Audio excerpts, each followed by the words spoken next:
What's up, everybody? It's your girl, Shri Bad.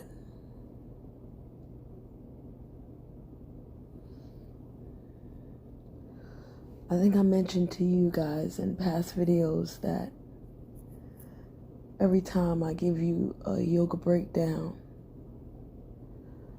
I do what I can to practice that form of yoga. Jnana Yoga is saving my life right now. My spiritual life, my emotional life. I did promise you I was going to tell you what Japa Yoga is, what it's about, what it has to do with Tantra.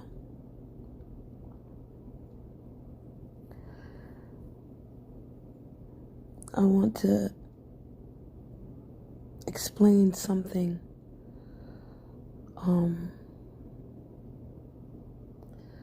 The person who brought yoga to the United States was a man named Swami Vivekananda. And this was in the 1800s, late 1800s, when he came to America.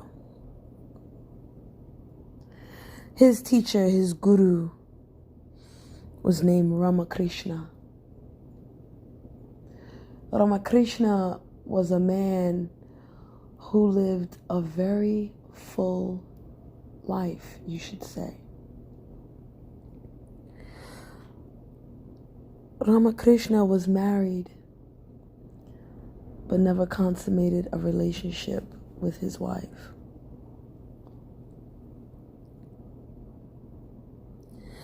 Ramakrishna was very versed in Tantra. And not only Tantra, but he practiced Islam, he practiced Christianity. When you reach a certain level of devotion, all the specifics seem to fade away. So I'm going to read something to you real quick. In 1861, Ramakrishna accepted Bhairavi Brahmani, an orange-robed, middle-aged female ascetic, as a teacher. She carried with her the Raghuvir Shila, a stone icon representing Ram and all Vaishnava deities. Vaishnava deals with Vishnu. Shainava, or Shaivite, deals with Shiva. And Shaktivite, of course, deals with Shakti. She was thoroughly conversant with the text of the Gaudiya Vaishnavism and practiced Tantra. According to the Bhairavi, and let me explain to you what Bhairavi means here, because Bhairavi is my Sanskrit name. Bhairavi is a goddess, one of the 108 aspects of Kali and one of the 10 great wisdom goddesses.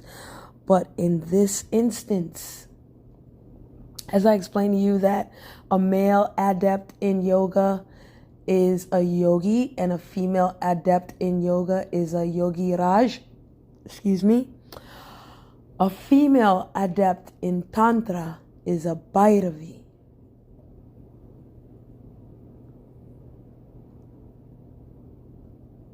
According to the Bhairavi, Ramakrishna was experiencing phenomena that accompany Mahabhava, the supreme attitude of loving devotion towards the divine.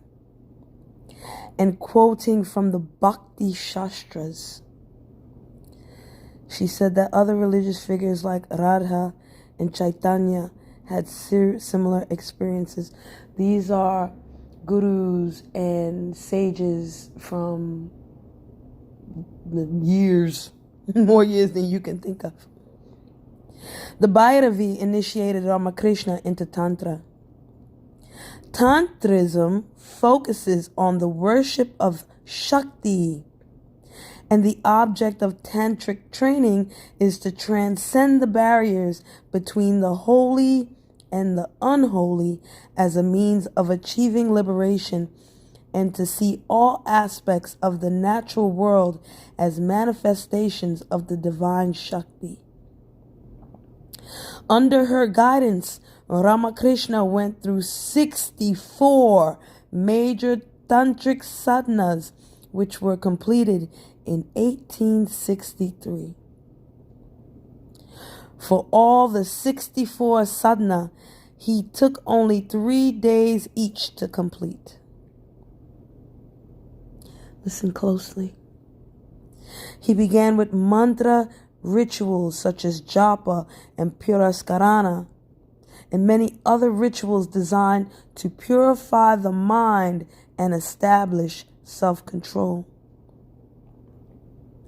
He later proceeded towards tantric sadhanas, which generally include a set of heterodox practices called vamachara, the left-handed path, which utilize as a means of liberation activities like eating parched grain, fish and meat, along with drinking wine and sexual intercourse.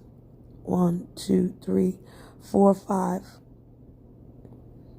Like a left hand, vamachara. Vamachara, there's no Y in there. According to Ramakrishna and his biographers, Ramakrishna did not directly participate in the last 2 of those activities. Some even say he didn't indulge in meat eating. All that he needed was a suggestion of them to produce the desired result. You see, this is why Shiva and Shakti didn't need to have physical sex. If you think it, you can be it and you can enjoy it. You ever heard the saying, undressing someone with your eyes? Jesus Christ said, if you think of a sin, then it is a sin, right? So you don't have to have physical sex to maybe feel an orgasm. You can just go back to your memory, or you can get a suggestion of some sorts.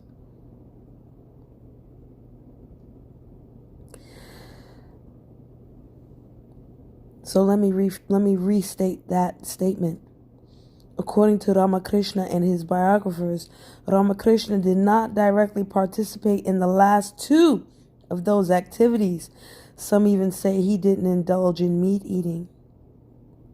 All that he needed was a suggestion of them to produce the desired result. Ramakrishna acknowledged the left-hand tantric path, though it had undesirable features, as one of the valid roads to God realization.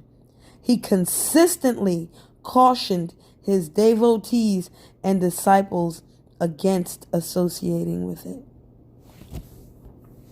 The Bhairavi also taught Ramakrishna the Kumari Puja, a form of ritual in which the virgin goddess is worshipped symbolically in the form of a young girl. Oh, her name is Sundari. Under the tutelage of the Bhairavi, Ramakrishna also learnt Kundalini Yoga. The Bhairavi, with the yogic techniques and the Tantra, played an important part in the initial spiritual development of Ramakrishna. So Ramakrishna went from the left-handed path of Tantra to Bhakti Yoga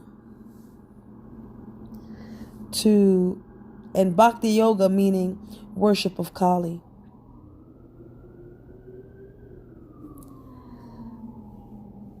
Ramakrishna's wife was named Sarada Devi. Sarada. I should know how to say that name. That's the name of the young girl on Boruto. Sarada. Anyway, he met Sarada when she was 5. At 5, she was determined to be his bride. But this age difference was typical for 19th century rural Bengal. Ramakrishna was 23. They later spent 3 months together in Kamapukur. Sarada Devi was 14, while Ramakrishna was 32. Ramakrishna became a very influential figure in Sarada's life, and she became a strong follower of his teachings. After the marriage, Sarada stayed and joined Ramakrishna in Dashineswar at the age of 18. By the time his bride joined him, Ramakrishna had already embraced the monastic life of a sannyasin. The marriage was never consummated. As a priest, Ramakrishna performed the ritual ceremony, the Sodashi Puja, in his room, where Sarada Devi was worshipped as the Divine Mother. He regarded her as the Divine Mother in person, addressing her as the Holy Mother. And it was by this name that she was known to by his disciples. She outlived Ramakrishna by 34 years.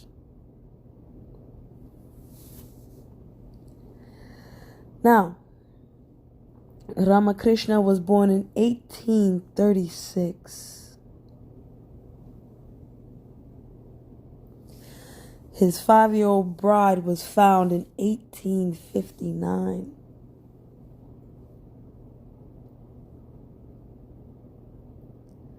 And in 1861, he was initiated into Tantra. So by the time she was 18, he was already a monk.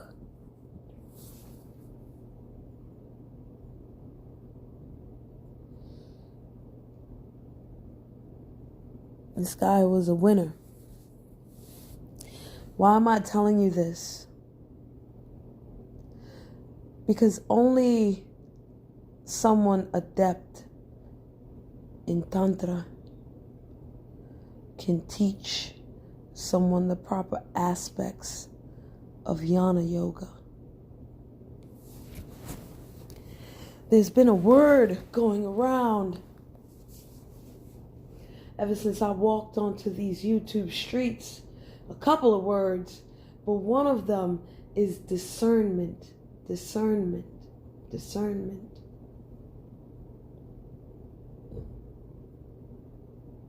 What I have noticed is that everybody knows this word.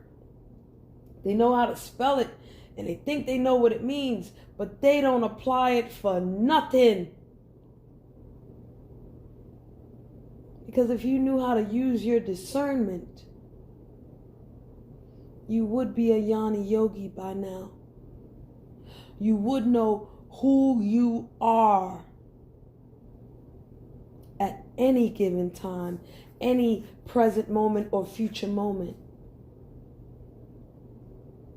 You would use that viveka to allow yourself to listen when the universe tells you who you are. See, that ego thing, that ego messes everything up. It's not our enemy, but damn, it knows how to skewer things and mess things up.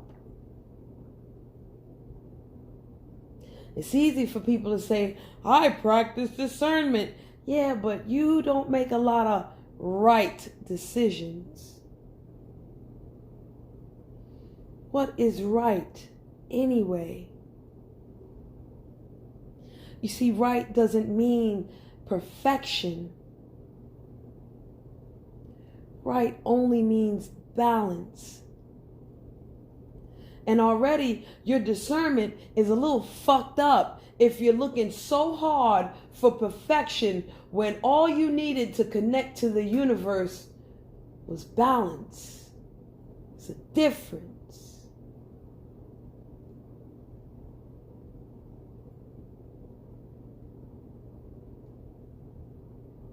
Huge difference. See, I don't have to meditate or contemplate to the universe for it to tell me that I am not perfect. And I'm so content with that.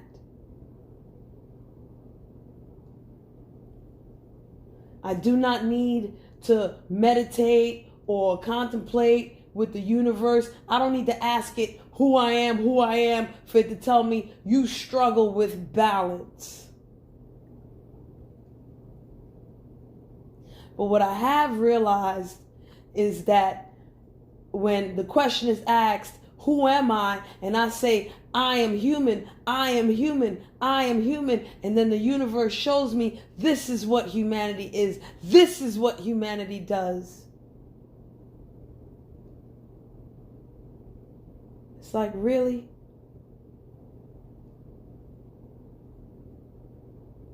But should I be affected by the wrong decisions of other humans? How can I be a Jnana Yogi, and Jnana Yoga is about self-inquiry, if I'm so worried about external people, what they think, what they feel? Sure, I should, because everybody in this world is a lesson and a blessing for me. But everything else, you gotta look within, baby. And I'm talking to myself. I'm not even talking to y'all.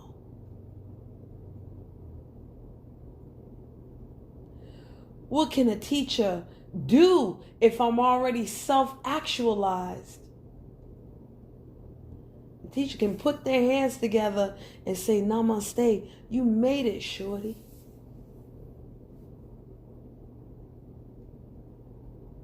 To be a full human, a real human, just at that balanced human level before I connect to the ethers, to the universe. That shit is hard.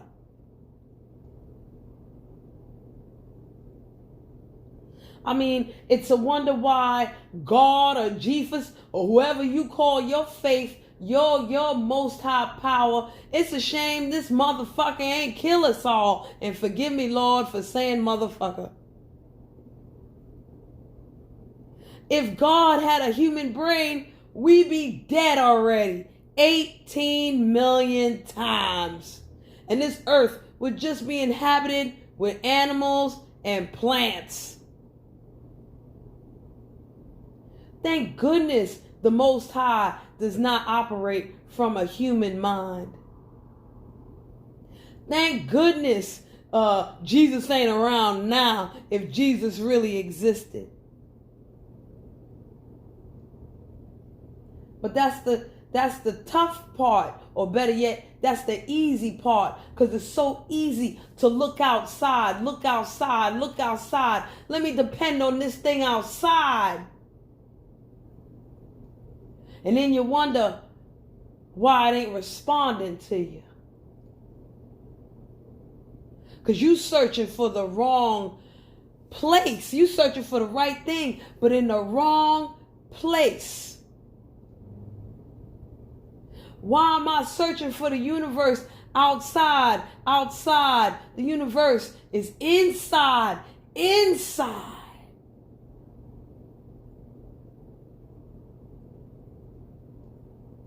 If I'm content and satisfied and happy and at peace with who I am, who the hell can bother me?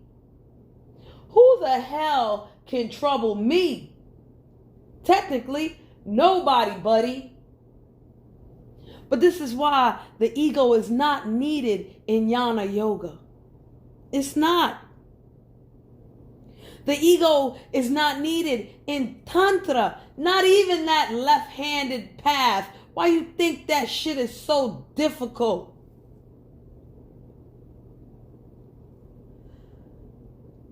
Now, refined grain, I don't know what that is. Let's just assume that's something like sugar right now. I don't feel like even looking that shit up.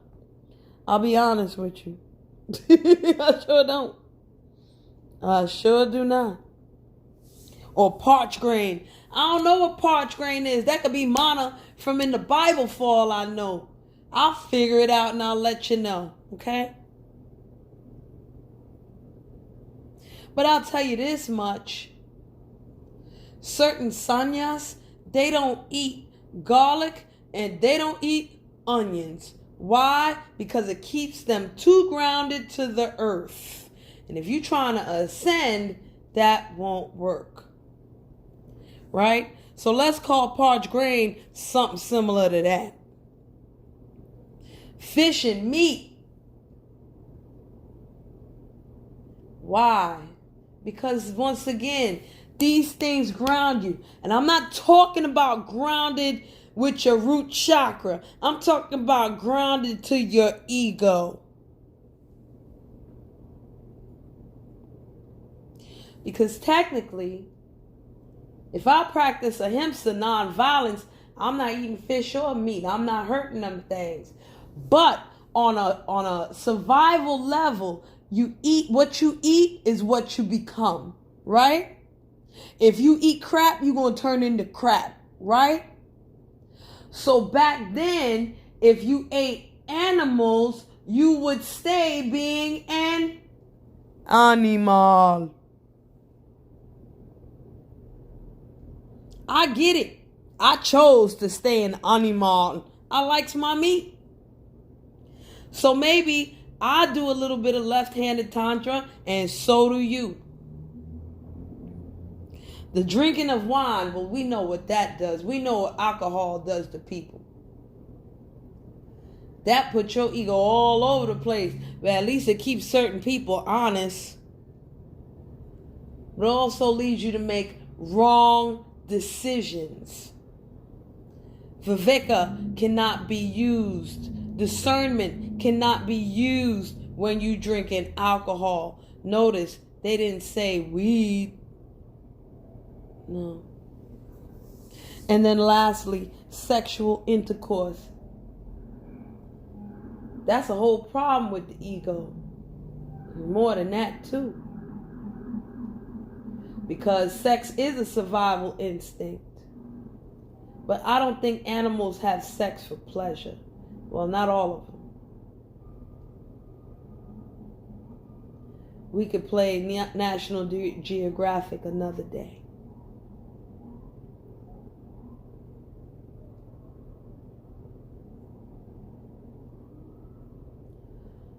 I just wanted you to realize that when you do this left-handed path of Tantra, it becomes so difficult for you to even reach past your Anahata chakra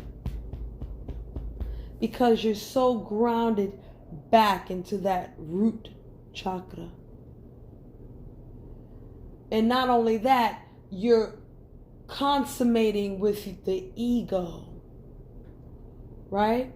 Because if this whole reality is an illusion, Maya, and our bodies are not real, the energy or our souls are more important, what you worried about fucking all the time for? You see, an orgasm for a man is supposed to ejaculate sperm, right? And if it's inside of a woman and she lets her egg fall down, life is created. A new reality. Okay? Pure energy plus pure consciousness is life.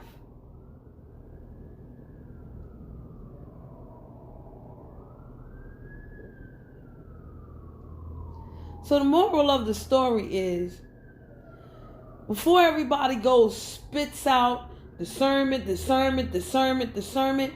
Man, figure out what that really is. And ask yourself, here's a self-inquiry exercise for you. Ask yourself, once you realize what this word means, do I really practice discernment?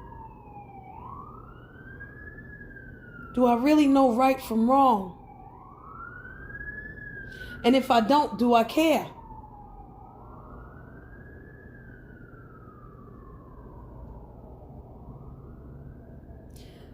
Because when it comes to Jnana Yoga, who am I or I am that is not a noun. It is not a question based on a noun. It is a verb type of question. Do my actions reflect who I am? And if I am that, do my actions reflect that? You see, a lot of times we want to be certain things and we don't know what the fuck they look like. Hell yeah, I want to be one with the Most High. Hell yeah, I want to be one with the universe. But do you know what being one with the universe feels like? Have you died before? I want to be one with God. Do you know what God goes through? Do you know what God is? You got an intellectual idea, but do you have an existential idea? If you do, praises be. You've just crossed the first step. Right?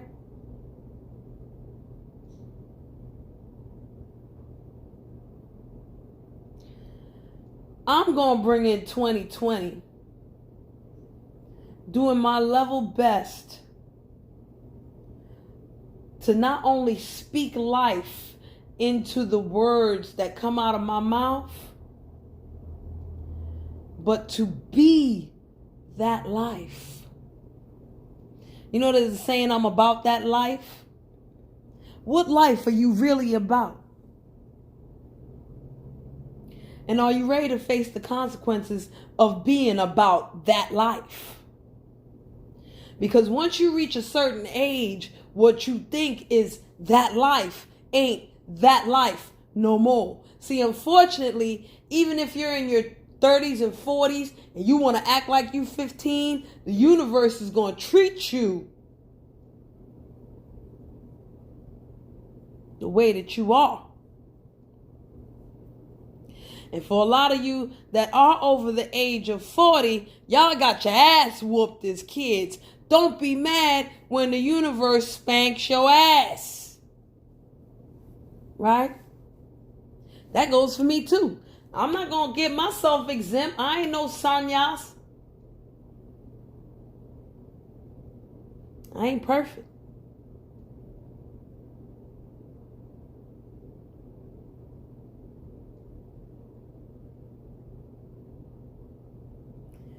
Speak life into your words. Bring life to your actions. And then you will be life itself. That is the essence of Jnana Yoga, my friend. I mean, I could go deeper into it all damn day. I really can. And you can follow the left-handed path of Tantra. You can follow the right-handed path of Tantra. You can follow nothing at all. And guess what? That's still fucking Tantra too. How about that? But you can't be in totality of nothing if first you don't know what something is in its entirety, in its totality.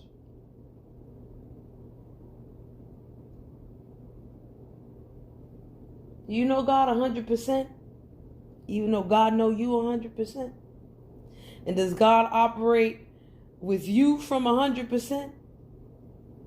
I don't know. I ain't God. No. You meet up with him, you go ask him or her. I won't.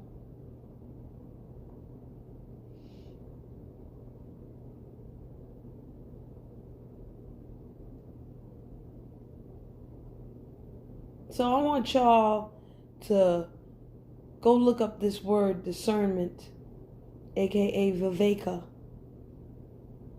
in Sanskrit. And really determine, is this word for you? Because you could be writing fuck shit and that don't mean nothing when it comes to the universe. Because the universe don't really deal in fuck shit. I don't think there's fuck shit out in space. I don't think there's drama in space. I don't think Saturn and Uranus got beef. I don't think Neptune and Jupiter got beef. And Pluto damn sure ain't got beef with no fucking body. It's too far away. The moon ain't got no beef with the earth, and the sun ain't got no beef with nobody. So I don't think there's fuck shit going on in the universe. You know, if there was, I don't think we'd be sitting here. I think it'd be some different problems going on. Mercury and Mars might try to jump us every fucking day. You know what I'm saying? Like, come on.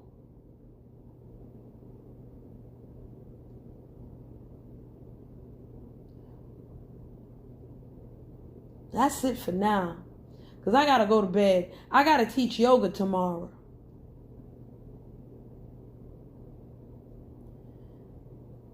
And the main reason why I do these yoga breakdowns is so that you know you don't have to do any physical yoga to be a yogi.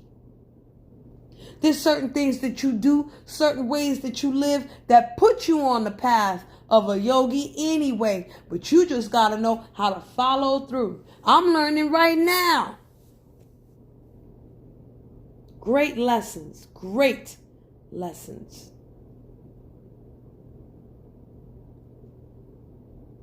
Anywho, 32 minutes. Yeah, I ain't gonna round it off to 35. Y'all just have a great night. Sleep well. Grand rise in the morning. And oh yeah, namaste.